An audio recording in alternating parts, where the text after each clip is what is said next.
Looks like this patient could use some more flossing.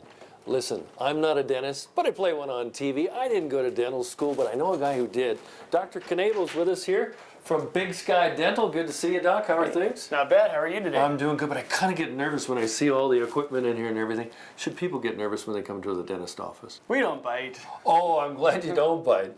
We're here today to talk about gum disease. There's more to your mouth than just your teeth, and you guys specialize in gum disease too. What goes on? What can we do? What can people do to prevent gum disease? Number one is to come and see us, make sure you don't have it. And if you do, let us treat it for you. So how does somebody know if you're actually at risk, if you actually have gum disease? You know, the problem with gum disease is it's very silent. It doesn't really show itself with pain or sensitivity. Very rarely do I have somebody that come in and say, hey, doc, I've got gum disease. You know, let's treat it.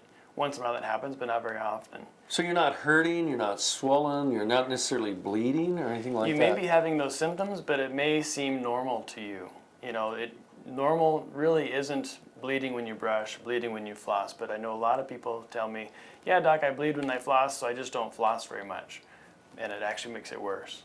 So what goes in the procedure when you find out somebody actually has gum disease? What do you guys do? We have to take a little extra time with our initial cleanings. So they're a little bit deeper cleanings. They take a little bit more time, making sure that we get down in those deeper into those deeper pockets and get them cleaned out effectively. Is there any pain involved in that?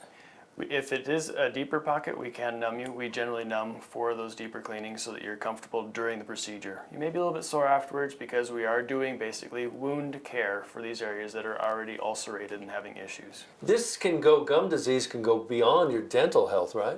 Definitely. They have linked it systemically. So gum disease, they've linked it to heart disease, diabetes, that kind of stuff. So they found that if your gum disease is under control and you have diabetes, you'll have better chance of regulating your diabetes more effectively. And vice versa. If your diabetes is way out of control, you'll have more trouble regulating your gum disease. So it is hand in hand. Well, how much of the population is at risk for this, and what do you see in your office? About 80% of the population have some form of gum disease.